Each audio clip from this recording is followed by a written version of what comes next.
Léo, quando chega aquele amigo com dor de cotovelo, te pede um conselho, que geralmente tu costuma dizer pra esse sofredor? Bom, eu sou péssimo para conselho, não consigo nem me aconselhar direito, mas sei que ninguém é fudido por acaso.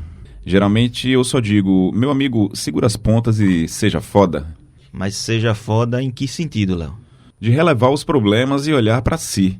É assim que eu faço, né? É a sutil arte de ligar o foda-se. A sutil arte de ligar o foda-se. Explica melhor essa parada, Léo. Ainda tô meio confuso. Tem segredo não, é o seguinte, é autoconfiança. Se você se propõe a algo, tem que olhar no espelho antes de sair de casa e dizer, é uma entrevista de emprego? Seja foda. Se estiver estudando para concurso público, seja foda em concurso público. Se a meta é ser juiz, seja foda em direito constitucional. E por aí vai. Acho que eu tô começando a chegar. É o tal do ligue o foda-se e seja feliz. É por aí mesmo, Rafa. Liberdade, felicidade e foda-se.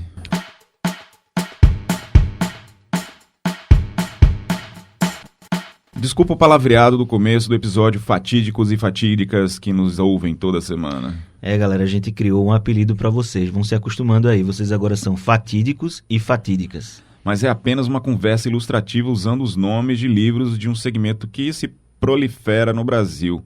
A Sutil Arte de Ligar o Foda-se, por exemplo, é o livro mais vendido do país há mais de um ano. E ele foi escrito pelo norte-americano Mark Mason. Bom, todo mundo já meio que conhece esse segmento, né? A chamada literatura de autoajuda, ou ganhou novas conotações atualmente, autodesenvolvimento, autoconhecimento, como queiram chamar. São títulos que geralmente não estão na pauta da imprensa especializada em literatura ou nas grandes feiras literárias. Raramente ocupam tempo de jornalistas da área de economia ou de comportamento, mas estampam as vitrines das grandes livrarias do país. Eu sou Rafael Carvalheira. Eu sou Leonardo Spinelli e esse é o episódio semanal de O Fato É, que hoje aborda a literatura de autoconhecimento e autodesenvolvimento.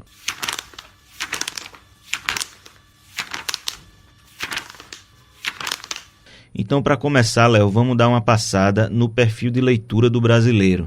A média de leitura do brasileiro por ano é de 2,9 livros. Somente 27,4% dos municípios têm ao menos uma livraria. O Brasil tem mais de 5 mil municípios. No Brasil, as duas maiores redes de livrarias do país, a Saraiva e a Cultura, passam por uma recuperação judicial, no caso, duas recuperações judiciais. Ainda assim, o varejo de livros apresentou números positivos em 2018, segundo mostrou o painel das vendas de livros no Brasil. As varejistas pesquisadas venderam 44,4 milhões de exemplares, que foi um crescimento de 1,32% sobre o ano anterior, 2017. O faturamento foi de 1,8 bilhão, uma alta nominal de 4,6% em comparação a 2017 e acima da inflação de 2018. E no mercado, assim como na física, não existe espaço vazio. A crise das grandes livrarias abriu o mundo para as concorrentes do setor, porque leitores não faltam. Se você vai analisar no global, a gente, claro, tem uma retração da economia e isso acaba impactando nos hábitos de consumo das pessoas. As pessoas começam a priorizar certas coisas em detrimento de outras. Por outro lado, você vai pensar na vivência que a gente tem, né, de participar dos eventos literários, das feiras, das festas, elas estão lotadas como sempre. Então, esse sentimento que a gente tem é de que sim, se continua lendo, sim, há um impacto, mas ao mesmo tempo as pessoas estão encontrando alternativas para fazer circular a sua produção e as pessoas vêm aceitando, né, dentro de cada nicho de mercado, elas continuam consumindo o produto livre. Esse que vocês ouviram aí falando é o escritor e editor Wellington de Mello. Ele é coordenador editorial da Companhia Editora de Pernambuco, a CEP. Como a gente gosta de entender o mercado antes de se aprofundar no nosso tema, a gente conversou com o Wellington para saber como anda o setor onde os livros de autoajuda são o principal produto. E a crise das grandes livrarias de fato abriu oportunidade para a concorrência. As editoras, elas têm tentado também buscar outras alternativas de distribuição, né? A gente tem um país que tem poucas livrarias per capita, né? Se você pensar que tem muitos municípios no Brasil que não tem livraria, isso não pode ser desconsiderado, né?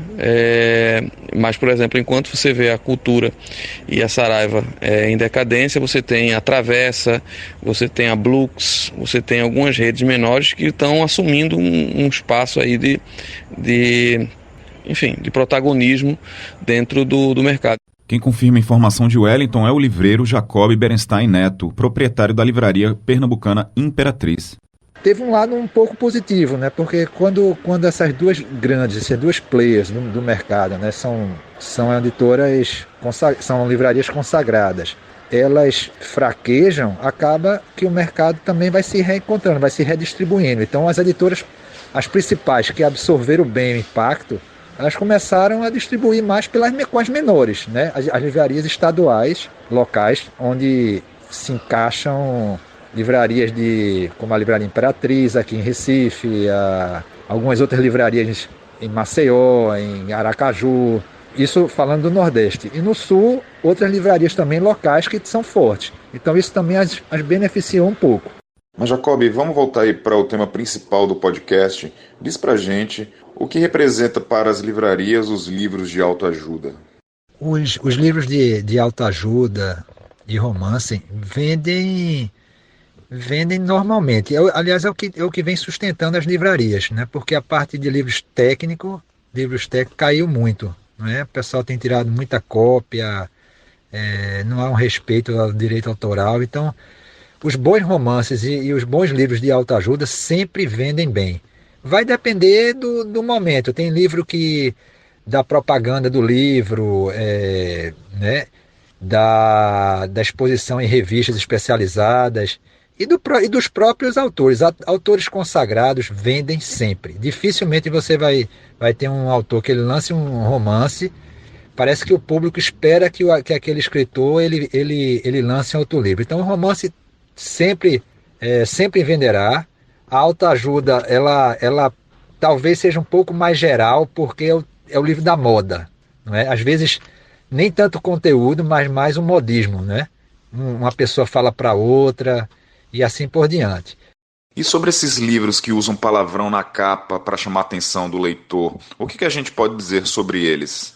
Esses livros usando foda-se, que o primeiro dele foi A Sutil Arte de Ligar o Foda-se, ele foi mais ou menos um ano atrás. Realmente é o livro que ainda vende muito, vende bastante. E eu acho que tem a ver com o marketing do palavrão em si, tá entendendo? Da palavra de baixo calão. Lançaram outros livros depois, abordando essa mesma temática. Agora, os últimos lançados já não estão vendendo tão bem. Ou seja, é como se estivesse se esgotando essa fórmula. Mas continuam a ser livros ainda muito bem vendáveis, muito mais do que um livro normal. E quanto à rentabilidade, eles são excelentes, tanto para a livraria como para as editoras, né? Porque quanto mais livro vender, melhor, né? Os autores devem ganhar bastante dinheiro porque é proporcional. Então eu acredito que sim, o marketing dele é muito forte e ajuda a vender. E a organização dos livros na vitrine? Como as livrarias escolhem os livros que vão ficar mais à vista do leitor? Com relação à vitrine, seguimos o conceito do que é mais procurado. Por exemplo, se Lucas Neto, que é um youtuber famoso, ele lança livro para crianças e vendem... Foi o livro, acho que talvez tenha sido o livro que mais os livros dele foram os livros que mais vendemos esse ano. Então, por exemplo, a gente coloca um livro do Lucas Neto, Brincando com Lucas Neto, na vitrine, a criança passa, ela força o pai a comprar o livro. E o pai entra na loja e pode comprar outro livro, tá entendendo? Então, a estratégia é essa, você colocar os livros que são mais procurados, né? Inclusive os livros dessa linha do Foda-se, os livros de autoajuda, bons romances, enfim, o que é bom e o que é comentado é o que deve ser colocado na vitrine, para que atraia o cliente, para que possa comprar outros livros também e conheça a livraria. Wellington e Jacob nos deram um panorama bem completo do mercado de livros no Brasil, né, Léo? e algumas pistas do motivo para o surgimento do que a gente pode chamar de a era do foda nas capas dos livros e nas vitrines das livrarias. Mas quem nos dá mais pistas deste cenário é Diogo Guedes. A gente vai chamar ele para a conversa. Ele é crítico de literatura e jornalista do Jornal do Comércio, do Recife. Ele lembra para a gente que isso não é um fenômeno novo para o setor. Não é isso, Diogo? Leonardo, Rafael, valeu pelo convite. Sobre o fenômeno principalmente de livros best-sellers, que são, no Brasil em geral, são livros voltados para os tópicos de autoajuda, autoconhecimento, é muito engraçado notar porque existe uma tendência de... Quando surge um certo título de livro que faz muito sucesso, que cria basicamente um subgênero nisso. Vou citar o caso clássico, Quem Mexeu no Meu Queijo, ou O Monge Executivo, tem vários outros, Freakonomics, que também foi... Um dos caminhos que outros autores fazem, ou às vezes os próprios autores, quando continuam sua obra, é publicar títulos que remetam a esse título original. Ou seja, no caso de Quem Mexeu no Meu Queijo, por exemplo, se você der uma procurada, você vai encontrar Quem Mexeu no Seu Queijo, Quem Mexeu no Meu Dinheiro, Quem Mexeu no Meu Texto, Quem mexeu no Meu Salame, Quem Mexeu no Meu Rato. Todos esses títulos estão... Um mexe geral aí. Um mexe geral. E todos eles estão tentando pegar carona, de certa forma, porque é um livro que vendeu tanto. Isso não é só no mercado brasileiro, é no mercado internacional. Vendeu tanto que ele tem... que ele vai levando gente junto. Faz tanto sucesso que tem gente que seguindo aquele racho daquela baleia. Pra gente falar pro jovem de hoje, assim, é como se o cara estivesse criando uma hashtag que entrou nos TTs, no Twitter, digamos assim. E aí todo mundo usa a hashtag para falar sobre aquele mesmo tema. Você tá tentando agregar... a hashtag é sobre... futebol, e você está tentando botar talvez o seu time ali no meio, mas você está tentando agregar uma coisa que é menor, mas que pode caminhar seguir esse trilho de sucesso. Esse fenômeno do foda-se, de certa forma, vem um pouco disso. Vem de um título muito chamativo, A Sutil Arte de Ligar o Foda-se. Palavras impactantes. A palavra impactante é um título feliz. O livro fez muito sucesso. É talvez o principal fenômeno editorial dos últimos meses e do último ano. E outros livros vão pegando, não são exatamente iguais, mas pegam justamente a força do foda-se, que é estranho de se ver no título de livro, e vão repetindo. Ô Diogo, e eu sei que não faz muito parte do dia a dia da cobertura de literatura esse segmento, né, de textos. Mas no caso do A Sutil Arte de Ligar o Foda-se, acho que você chegou a ler e tem alguma opinião formada, e também fala um pouco da tua cobertura e como é que tu considera esses livros, assim, quando é que vale a pena falar sobre eles, por exemplo? Muito da cobertura é avaliado também pelas obras que têm, de certa forma, lançamento, tem uma repercussão diretamente aqui no estado de Pernambuco ou na literatura brasileira. Esses livros, em vários momentos, têm uma grande repercussão mercadológica. Mas nem sempre, não é só repercussão mercadológica ou um nome famoso que faz a gente escolher falar sobre um livro ou precisar falar de um livro. Tem a ver também com um certo tipo de debate que eles podem trazer, se tem um interesse diferente do leitor, porque a gente não está fazendo a ideia de uma crítica como um todo, não só de livros, não só repercutir o que é popular, mas é também...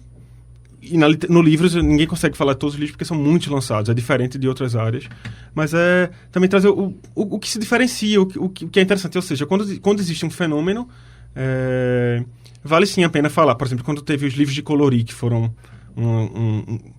meses como os mais vendidos e algumas vezes ocupando todos os principais lugares, existia um debate. Poxa, por que isso está fazendo sucesso agora? Para que pode servir? Tem toda uma questão. As editoras investiram maciçamente, isso nem sempre isso rende. Tá bom, Diogo, muito obrigado, viu, pelas impressões aí, foi muito enriquecedor pra gente. Tá, valeu, Rafa. Para aproveitar o gancho, vamos trazer para a conversa Laura Bartelli, que escreveu o livro Coragem e Foda-se o Resto. Eu gostaria de começar agradecendo a oportunidade de poder fazer esse podcast com vocês e conversar um pouquinho sobre esses livros, que para mim é um grande privilégio poder conversar sobre eles. Então, Laura, além de escritora, é empreendedora do método chamado Movimento Perfeito. Quando ela falou com a gente, estava em viagem e deu uma pequena pausa entre um compromisso e outro para falar aqui com o podcast. Ela também escreveu o livro chamado Hoje no Caminho, Rumo a Santiago de Compostela. Foi a estreia no mundo das letras. Bom, os meus 2 livros, eu considero eles de autoconhecimento, eu classificaria assim. Mas são livros diferentes. Hoje no Caminho é um livro que conta a minha peregrinação até Santiago de Compostela, é um diário. Então ele é um livro mais reflexivo, um livro mais profundo, né?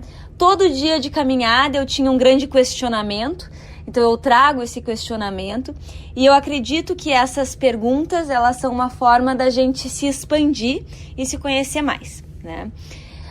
O segundo livro, Coragem e Foda-se o Resto, é um livro que eu fiz na versão online, então ele é um e-book, está disponível na Amazon. Os 2 estão, né, mas esse apenas na versão online. E ele é um livro muito rápido, né? Ele é um livro que ele está dividido em 33 mandamentos, que são dicas práticas e simples para você colocar no seu dia a dia e ter mais coragem, né? Então é um livro que numa sentada tu vai olhar e tu vai conseguir ler e já começar a praticar. E Laura, o que as pessoas te dão de retorno quando leem seus livros? Quais interpretações chegam para você? Eu adoro me lembrar como foi a história com o primeiro livro, porque é a primeira vez que eu estava lançando um livro, né? Hoje no Caminho é o meu primeiro livro, e eu estava super nervosa. Como é um diário, eu ficava pensando, né? Nossa, de repente é muito pessoal, daqui a pouco as pessoas não vão se identificar, né? O que eu tenho que me expor desse jeito? E aí essa vozinha ficava aí comigo durante todo o processo, né? E mesmo assim eu fui. Mas aquilo não saía da minha cabeça até que começaram a vir os feedbacks, né? Que foi um alívio.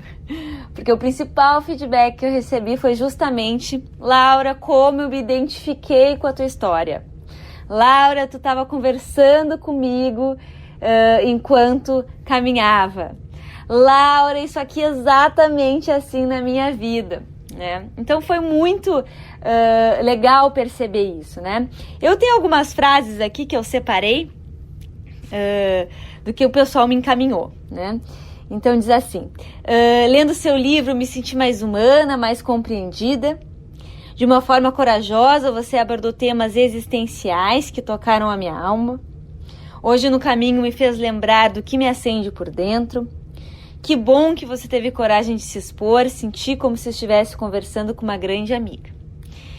Então o livro é isso, é uma conversa que eu tenho com o leitor e o leitor acaba tendo consigo mesmo, para olhar para suas questões, para se aprofundar, para se expandir. Então esse foi o feedback e foi justamente essa a minha intenção. Então eu fiquei bem contente com esse retorno. Coragem e Foda-se o Resto é um livro bem mais recente. É um livro que eu, por enquanto, só fiz a versão online dele, né? Então ele ainda não tem a versão física. Eu recebi muitas pessoas me diziam: Laura, como tu foi corajosa no Hoje no Caminho, como tu foi corajosa. E eu resolvi escrever sobre coragem por isso, né? Então os feedbacks do Hoje no Caminho me ajudaram a escrever o segundo livro, sobre coragem. E aí o principal retorno sobre esse segundo livro é: Laura, de uma forma divertida, tu faz o levantar da cama e agir, né? Então é um livro divertido que te leva a um convite para te ir realizar aquilo que é importante para ti, né? Então é quase que o livro são 33 mandamentos, é um processo de convencimento para você ir atrás dos seus sonhos. Mas como se dá a escolha dos títulos? Especificamente, como veio a inspiração e a decisão de usar o Foda-se na capa do segundo livro? Eu fiz pensando estrategicamente como é que eu ia chamar a atenção. Eu sabia que eu queria falar de coragem, né? Mas eu me dei conta, né, que muitas vezes, apesar de um livro ser bom e apesar do conteúdo do livro ser bacana, a capa, o título, isso é muito importante. Eu não estava percebendo, nem me preocupando com isso no lançamento do primeiro livro. Então, nesse segundo, sim, né? Então, ter usado um palavrão, ter colocado 33 mandamentos, coisas assim que eu sei que me chamam a atenção, foi para as pessoas pegarem o livro. Ó, deixa eu ver o que é isso aqui, né? E aí começar a ler, e aí se gostar, claro, continua a compra. mas para conseguir essa chamar a atenção. Hoje em dia também é muito livro, é muito conteúdo, é muita oferta, né? Então, eu acho que faz parte a gente pensar comercialmente também. Brigadão, Laura. Desculpe interromper sua viagem por aí. Até uma próxima. Obrigada, Rafael e Jornal do Comércio, mais uma vez por essa oportunidade de estar falando dos meus livros. Se alguém tiver qualquer dúvida ou quiser mandar algum feedback, meu Instagram é Laura Bartelli. Os 2 livros estão disponíveis na Amazon e eu vou adorar ter um retorno de vocês também, tá bom? Um grande abraço. Uma característica forte desses livros é que partem, em grande medida, de experiências individuais do escritor, algo pelo qual ele está passando, ou uma busca de reorientação de vida, na carreira, no relacionamento, enfim. Ou seja, você, leitor, precisa entender as circunstâncias daquelas histórias. Não dá para tratar como uma fórmula pronta para a humanidade inteira. Léo, é interessante você pontuar isso porque a nossa próxima convidada entende bem esse processo todo. Ela se chama Roberta Rigaud, conheço ela de longa data. Atualmente, ela atua como consultora em gestão estratégica de pessoas e também é instrutora de treinamentos comportamentais para alta performance. Tem experiência interessante para compartilhar com a gente sobre esse universo, então, com trabalhos em empresas como César, HBO, Netflix. Ela também ministra treinamentos comportamentais de felicidade autêntica, para pessoas que buscam o autoconhecimento como ferramenta de desenvolvimento pessoal e autorrealização. Haja currículo, né, Roberta? Veja, eu acho que a literatura ela é extremamente importante porque ela causa um impacto, né? Essa literatura de impacto, ela mexe com o nosso emocional. E para que a gente faça transformações, né, na nossa vida, a gente precisa mexer no nosso emocional, porque são exatamente as nossas emoções que dirigem os nossos comportamentos. Né? Quando nós sentimos algo, a gente se move naquela direção do nosso sentimento. Então, as literaturas de impacto, elas são muito interessantes para que a pessoa consiga se mexer, né, dentro de uma zona de conforto. Agora, é preciso ter muito critério em relação ao que se lê e ao que se aplica para cada ser de maneira individual.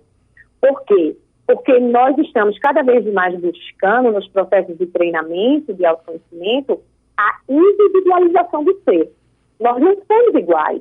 Então, quando você lê um livro, ele está falando com um público generalizado. Você não pode ler aquela literatura e trazer tudo para a tua vida, né? Você precisa entender o que te aplica, o que faz sentido para você e o que não faz sentido. Então, existem pessoas que elas têm muita facilidade de lidar bem com a raiva, de lidar bem com o confronto. São pessoas que naturalmente têm um perfil comportamental de uma maior dominância e elas têm essa facilidade de se colocar com força. Tem outras pessoas que não têm. Então, as pessoas que não têm, elas vão ter muito mais dificuldade, elas vão se sentir muito mais agredidas em ter um determinado comportamento que não faz parte da natureza do ser dessas pessoas. Não é? Então, eu uso bastante a literatura, eu procuro, inclusive, ler vários autores diferentes para que eu tenha a minha própria opinião sobre o tema. Eu acho que isso é muito importante. Mas eu acho que o mais importante, Rafael, nesse sentido, é que você tenha um estudo profundo de quem você é. E aí eu acredito que apenas a literatura ela não te traz isso. Ela te traz insights, ela te traz percepções muito interessantes sobre a vida, mas o que vai fazer com que você consiga fazer um movimento na sua vida é você ter estudos mais elaborados sobre quem você é, dentro de uma estrutura, dentro de uma metodologia, seja ela qual for, né, um processo terapêutico, um treinamento, não importa, mas que necessita de um acompanhamento mais sistemático, permanente, para que você consiga encontrar alguns resultados na sua vida. Eu entendo dessa forma a literatura, a contribuição da literatura. Roberta, e você já teve a curiosidade de ler, por exemplo, esses livros que... Eu imagino que sim, alguns livros mais técnicos relacionados à sua área, mas os best-sellers, né, os que aparecem, que não necessariamente são, por exemplo, A Sutil Arte de Ligar o Foda-se é de um blogueiro norte-americano.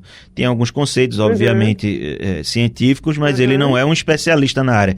Se você já teve curiosidade de ler, como classifica... como curiosidade, apenas um lazer, um passatempo, ou tira coisas importantes desse tipo de livro? Uhum. Veja, eu tenho uma característica pessoal, porque eu sou uma leitora assídua, eu leio bastante, leio vários livros por mês, então existe o hábito para mim de ler, né? E eu também tenho uma característica que eu aproveito o que faz sentido para mim, e o que não faz sentido eu descarto. Então eu não entro muito em confronto com a literatura, né? Então eu leio determinados livros, determinados assuntos que eu vejo que faz sentido, e aquilo eu aproveito para mim, para a minha vida, para o meu entendimento, e outras partes eu realmente eu não aproveito e desconsidero. Eu acredito que existem alguns livros, né, que eles são, para mim, best-sellers, para o meu estudo, que tem algumas palavras de impacto, mas que eles têm fundamentação científica. Então, por exemplo, a gente tem Desperta Seu Gigante Interior, né, que é um livro que parece que o texto, né, do livro, ele traz um impacto que parece com essa força de autoajuda, mas quando você lê o conteúdo do livro, né, você vê que existe um embasamento para determinados posicionamentos ali na literatura, né? Então eu sou uma leitora muito crítica, né? Então não é tudo que eu leio que eu levo como verdade, né? E eu acho que isso deveria ser o posicionamento de todo leitor. Você tem que ter critério, né, quando você está lendo. Tem coisas que criam impactos, tem frases, tem temas, né, tem abordagens que te trazem uma consciência sobre algo que você está vivendo na sua vida, que você sente uma conexão e naquele momento você tem um despertar. E esse despertar, ele é muito precioso. E você pode, de verdade, trazer para a sua vida, em alguns aspectos, você transformar algumas áreas da sua vida. Mas para que você tenha uma coisa que se mantenha, para você ter constância nesse processo, você precisa mergulhar mais profundamente, não é? Então, eu sempre li bastante, eu sempre usei muito a literatura na minha vida pessoal e aprendi muito com os livros, construí muitos conceitos em cima dos livros, mas eu não lia um livro, né? Eu lia 3, 4 livros sobre o mesmo tema para que eu visse uma coerência, né, entre o que estava sendo colocado ali. Então, à medida que você faz esse movimento, que você entende que você quer fazer uma mudança de vida apenas baseado na literatura, eu não discordo disso, porque inclusive eu fiz muito isso na minha vida, mas eu lia vários livros para perceber coerência entre os assuntos, e não apenas ler um livro e você ir ali a ferro e fogo, né, levar aquele tema para a sua vida. Então precisa ter discernimento para mim, né, eu entendo dessa maneira. Perfeito, Robertinha. Eu acho que os nossos aqui ouvintes aprenderam bastante, esclareceram um pouco sobre esse tema tão sensível. Obrigado pela participação. Obrigada, Rafael, eu que agradeço. Fica à disposição. Eu aproveitei o tema do episódio, comprei um Kindle e baixei 2 livros. Um que fazia tempo que eu estava de olho, que é O Ópio dos Intelectuais, de Raymond Aron. E o outro foi esse que a gente não para de falar uma semana, né, Rafa? A Sutil Arte de Ligar o Foda-se. Não vou dizer que eu sou imune à autoajuda. Acho que esse é o segundo livro do tipo que passa aí por mim. Li um de Monja Cohen, que devo admitir que também fui atraído pelo título impactante do livro, Zen para Distraídos. Eu me senti representado. Léo, eu li Na Margem do Rio Piedra, Sentei e Chorei, de Paulo Coelho. Foi há bastante tempo. Eu posso dizer que, pelo menos nos 2 casos aí do livro da Monja Cohen e do Mason, os livros trazem uma mensagem parecida. O da Monja, claro, traz ao modo dela a ideia central da filosofia budista e do desapego, né, de que todo desejo é a fonte de todo o sofrimento. Mark Mason vem com uma mensagem parecida, mas transmite isso, vamos dizer assim, de uma forma boca suja. O foda-se, no caso, é para tudo aquilo que te deixa ansioso, ou seja, os desejos inalcançáveis de ser rico, mais sarado, mais ter uma casa maior, enfim, tudo aquilo que te deixa estressado. E, enfim, ele diz isso para a gente evitar as doenças aí do mundo moderno, que é o estresse, os transtornos, a depressão. Léo, outra boa pista para esses palavrões em capa de livro, quem pode nos dar é a psiquiatria. Seria um link com o nosso instinto animal, nossa vontade de xingar em certas ocasiões vem de uma parte mais primitiva do cérebro, o chamado sistema límbico, que controla as nossas emoções. Ele é diferente da massa cinzenta do raciocínio lógico. Basta uma topada numa pedra, por exemplo, você que está nos ouvindo, o que é que vem na cabeça?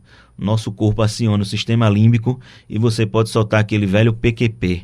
A ciência tem um exemplo claro dessa conexão nos casos dos estudos relacionados à síndrome de Tourette.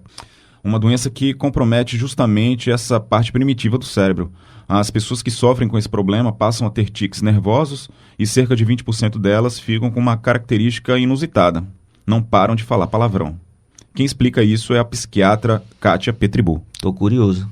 A síndrome ou transtorno de Tourette, como é chamado hoje, é uma síndrome neuropsiquiátrica com início na infância, que piora na adolescência, caracterizada pela presença de tiques motores e vocais.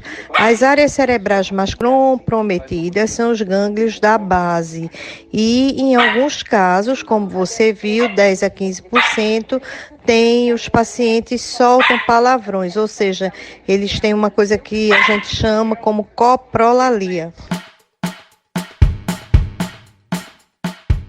Bom, essa síndrome de Tourette me lembrou aquele filme, agora filme, né, que tem no Netflix, o Tok Tok. É bem engraçado esse filme, recomendo. Fica como uma sugestão, né? Fica como uma sugestão aí pra a galera que quer se divertir um pouquinho com essa galera que não consegue parar de falar palavrão.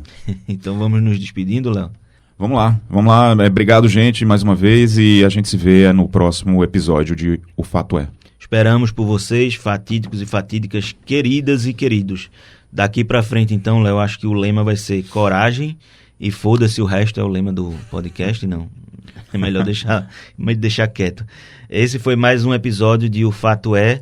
Não esqueça de nos seguir nas principais lojas de podcast do país. Críticas, sugestões, bom dia, boa tarde, boa noite para o e-mail ofatoe@jc.com.br sem acento no E. Até a semana que vem. Tchau!